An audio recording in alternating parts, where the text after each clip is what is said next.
To whom it may concern, ethnic cleansing in Gaza is not a joke, especially when it emanates from the President of the United States, the most powerful person in the world, when he has the ability to perfect what he says. Ethnic cleansing in Gaza is no joke, and the Prime Minister of Israel should be ashamed, knowing the history of his people, to stand there and allow such things to be said. Ethnic cleansing has been a crime against humanity.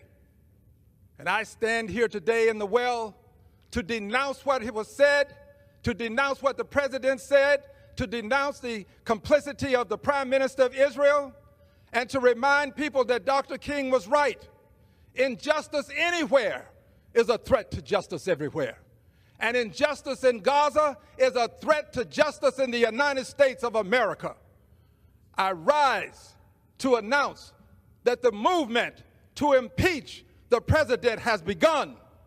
I rise to announce that I will bring articles of impeachment against the president for dastardly deeds proposed and dastardly deeds done. I also rise to say that the impeachment movement is going to be a grass-up movement, not a top-down. The people have got to move forward. The people have to demand it. And when the people demand it, it will be done. I did it before. I laid the foundation for impeachment, and it was done. Nobody knows more about it than I. And I know that it's time for us to lay the foundation again. On some issues, it is better to stand alone than not stand at all. On this issue, I stand alone, but I stand for justice. All right, there it is. Houston Congressman Al Green, and it was on Wednesday of this week. And we are lucky this morning to have the honorable, distinguished gentleman in studio with us. Good morning. Good to see you. Good morning. You are more than kind, dear Brother Lamont. Yeah. I greatly appreciate the opportunity to be here with you and Brother Greg. And I'm looking forward to hearing from your audience. But if I may, before we go there, yes, I just mentioned Joe, who was a dear friend, a person with great courage, a fearless warrior who would not only speak truth to power. It's a one thing to speak truth to power. You go to power and you say, power, there's a problem. We need to solve it. Yes, sir. But he would speak truth about power. When you speak truth about power, you say, power, there's a problem. And you're it. Yes. And that's where we are today. We've got to speak truth about power, truth about this president and the Prime Minister of Israel. We cannot be afraid. Come on. Too many people are sunshine freedom fighters. Uh-oh. Sunshine freedom fighters. When you got 1,000 people with you and you can stand before the crowd, you'll say things that you wouldn't say if you had to stand alone. Yes. You're a sunshine freedom fighter. Yes, sir. Yes, sir. We cannot allow what they did on February 4th to go unnoticed.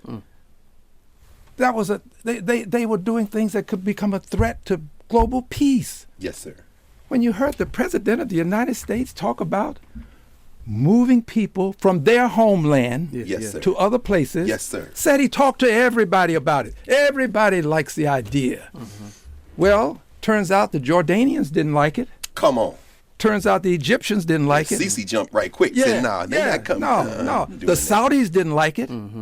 Which tells you something. Tells you something, but here's the most important thing.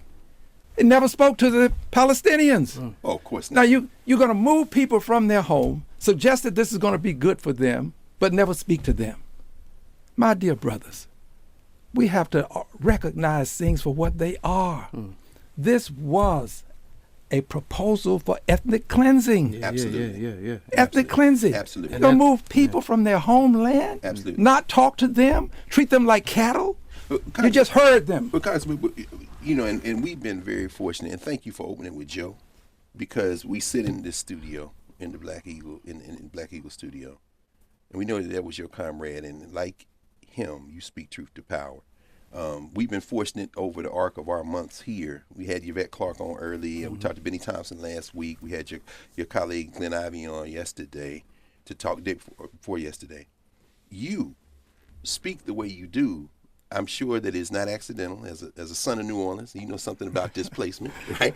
And as somebody who has direct experience with HBCUs, everything from Howard and Tuskegee all the way through, man. And then, of course, Thurgood Marshall School of Law.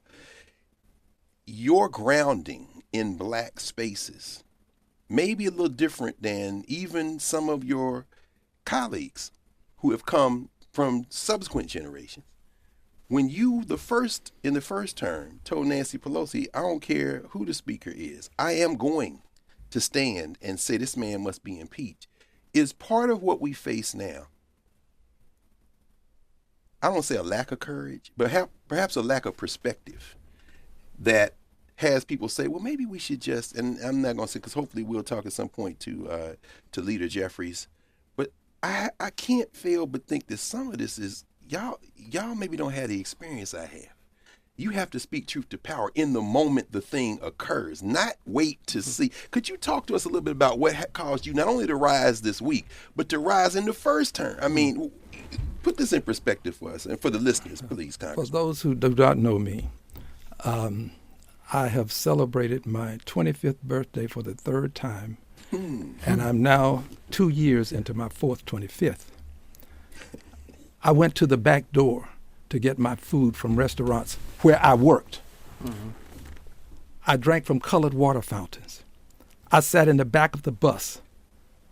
My people were locked up in the bottom of the jail. I was born black in a community where my neighbors did not recognize my constitutional rights. Being born black in racist America can teach you things that you can learn no other way. Come on, Congressman. Yeah, but you got to know your condition. Mm-hmm. I quite frankly learned early on what my condition was. And with that understanding, it has caused me to this day be unapologetically black. Mm. I can't help myself. Yes, sir. I really cannot. Yeah. If I wanted to avoid impeachment, I couldn't do it. Mm-hmm. I just couldn't, because there's something within me that says what you have just said, dear Brother Greg. You cannot wait until it's safe to say the things that can make a difference. Yes. Dr. King, whom I love greatly, has a quote that few people are afraid to even quote. This is, in my opinion, one of the most powerful quotes that he's ever made. It exceeds injustice anywhere as a threat to justice everywhere. His quote was, a man who hasn't found something worth living for, worth dying for, a man who hasn't found something worth dying for isn't fit to live. Most people are afraid to say that quote, especially those who want to maintain the status quo. That quote will not help you maintain the status quo, because it says that you're willing to stand up, you're willing to stand alone. Mm-hmm. It's that willingness to stand alone that makes a difference. So I'm unapologetically black. And I want to go on to say that those two leaders, Benjamin Netanyahu and President, by the way, both of them are leaders of nuclear power states. Yes, correct. The President of the United States, the most powerful man in the world, has said. The Prime Minister of Israel, the leader of a nuclear power state. He is a regional nuclear power. No question. They both have the power to implement what they say. They can make it operational. They can put it into motion tomorrow if they want to. Are you concerned about that? Yes, I'm concerned about that. As a possibility. I'm concerned. Look, I take people based on what they say and what they do. Yeah, of course. Yeah. Of course. They said it, but they already been doing it. Oh, no question about it. So if you have killed thousands of babies, if you have destroyed and obliterated the homes and hospitals and roads and bridges, yes, you're right. Palestine or Gaza is now just a pile of rubbish for the most part. Mm-hmm. But it's not by accident. No. It was our money, our tax dollars. Come on now. Our tax dollars went there. And the man said he's going to keep going. The man said he's coming back. Netanyahu said, so to that point, yeah, how do you, That's and right. I'm with you 100% all the way.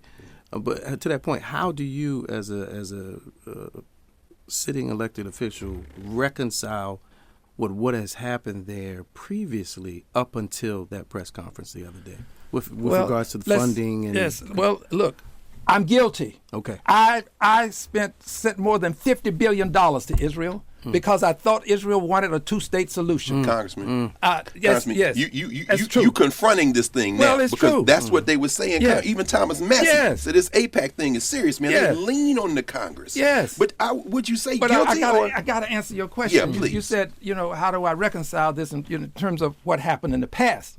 Here's what happened.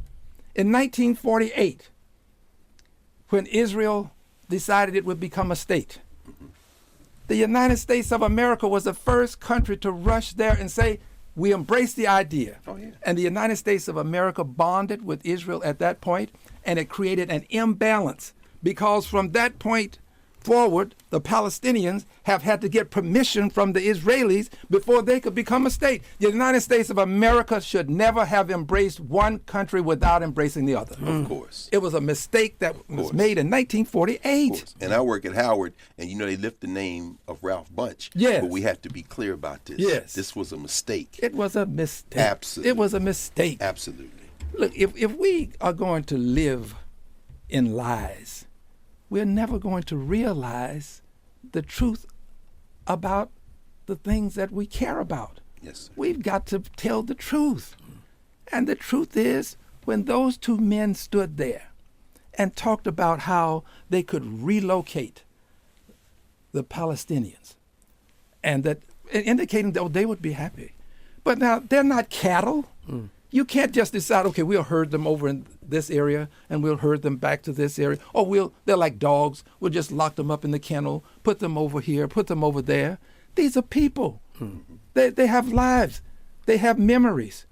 They have heartaches because of many things that have happened. So for them to say that on TV and for us to have no response. So that's my second question. So language is key. Right, and we understand what the U.S. is to the rest of the world, but if we had heard that from anybody else, historically, it would be declared an act of war.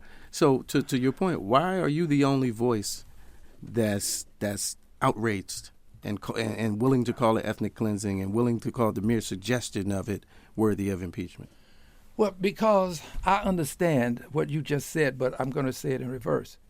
If I or you or anyone we know had gone on TV and said, we'd like to buy Israel and we want to relocate the Israelis. Oh, you got to lead the country. I don't know if there's any place you could go. That's true. So the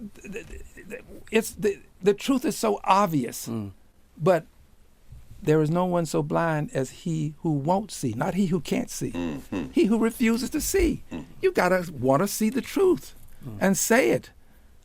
So I'll let you, when my colleagues, you talk to them about their positions, I'm going to give you my position. Absolutely. Okay, I'm just going to give you my position. So I want to continue with this because you'll recall the next day, after a considerable amount of backlash, and my saying that I would impeach him, I don't know what amount of influence that had on the process. But I can tell you, I was with the Europeans, I was with the Saudis, I was with the Egyptians, I was with the Jordanians.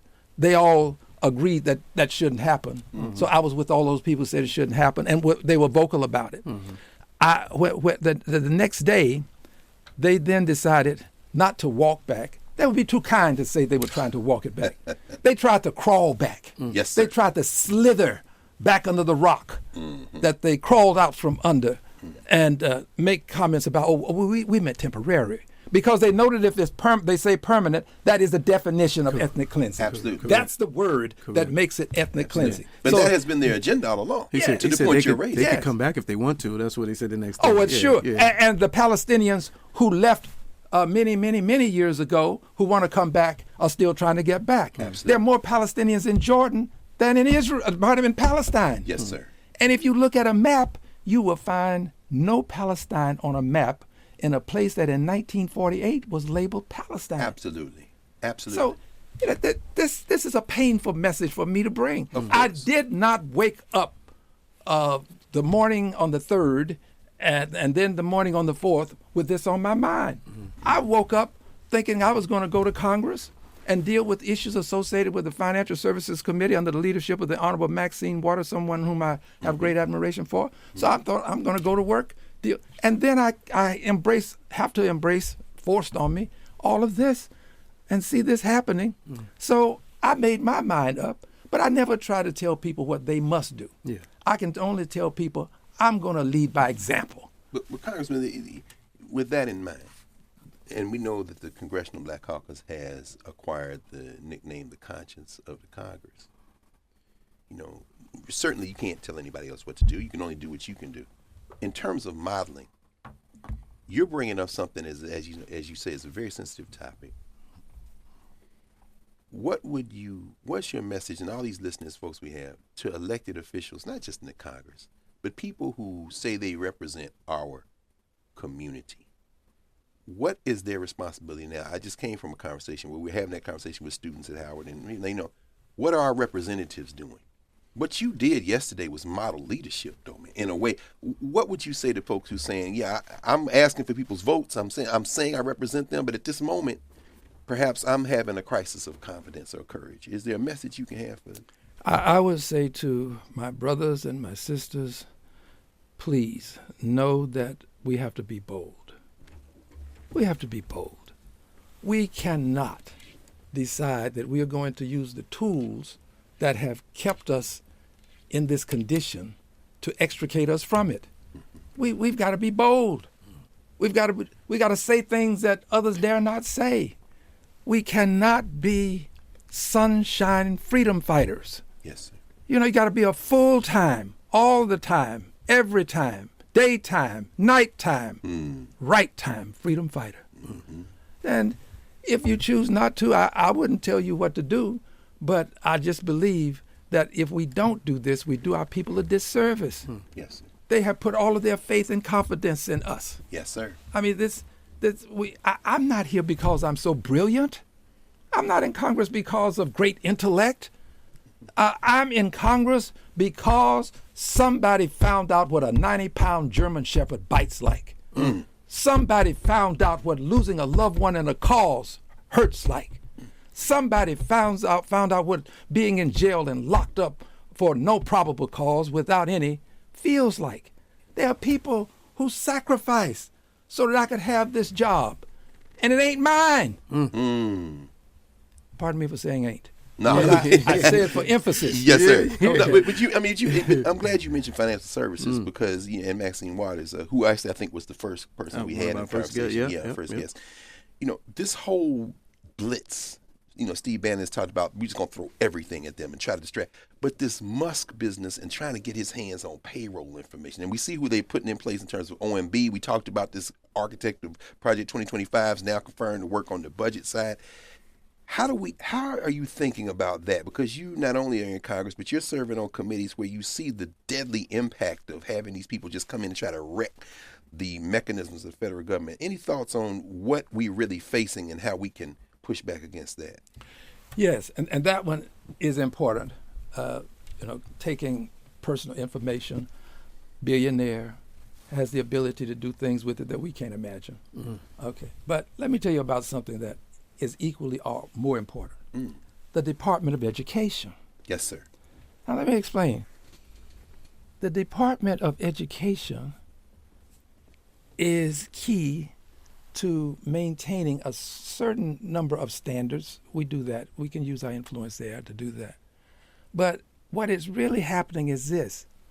They want to push all of this back to the states because in the states, as is in the state of Texas, there is an effort to voucherize schools. Yes, sir.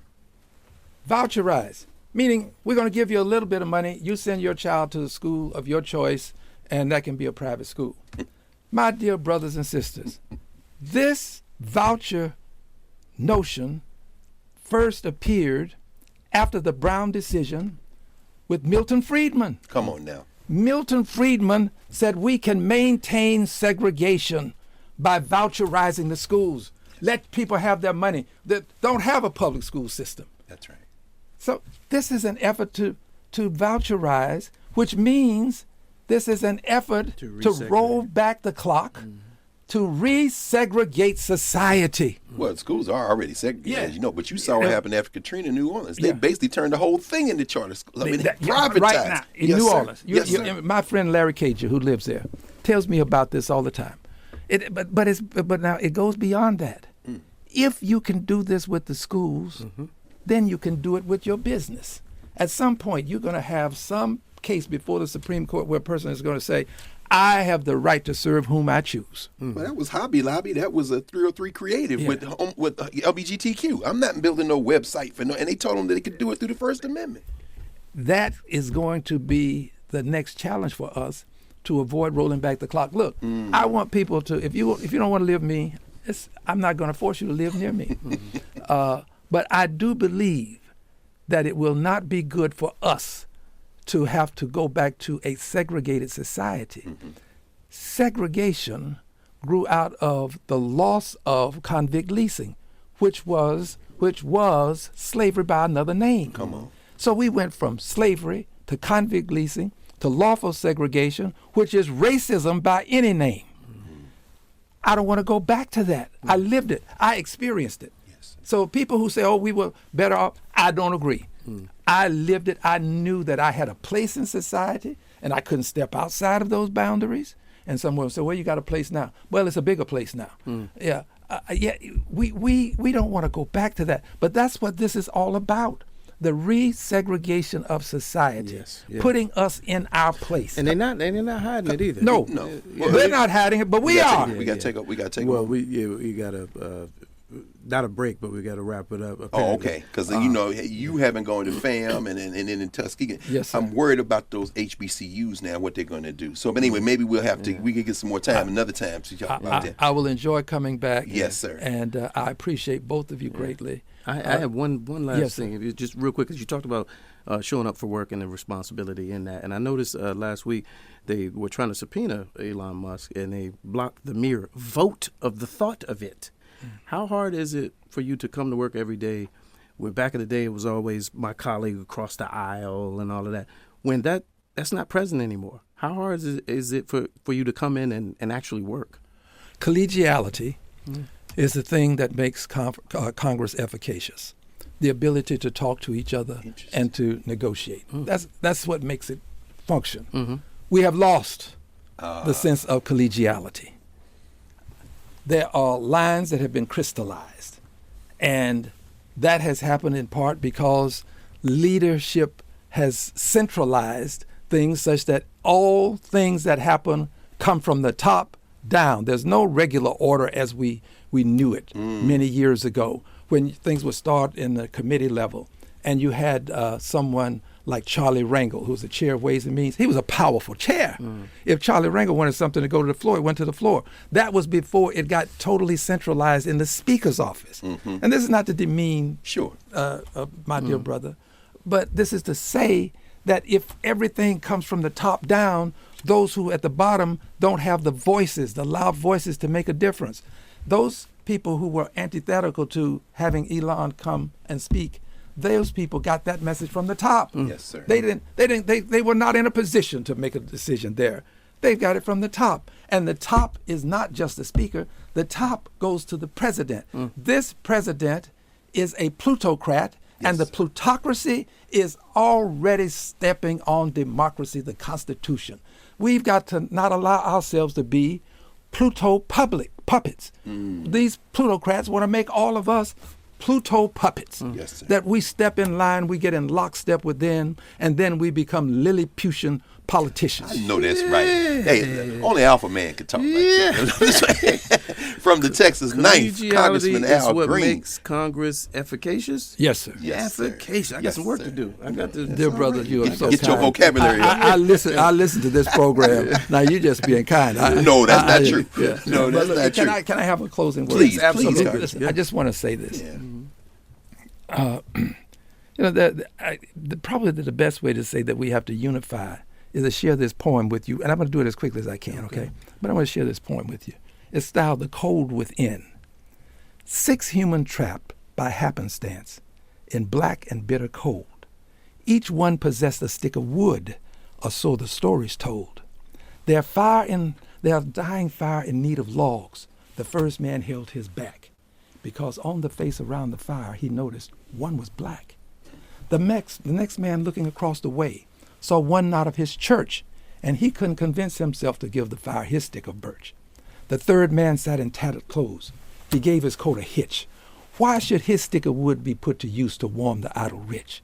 And the rich man just sat back and thought of all he had in store, and how to keep what he had earned from the lazy, shiftless poor. The black man's face bespoke revenge as the fire faded from sight, because all he could think of to do with his stick of wood was to spite the white. And the last man of the forlorn group did not accept for gain. Giving only to those who gave was how he played the game. Their logs held tight in death-still hands was proof of human sin. They didn't die from the cold without. They died from the cold within.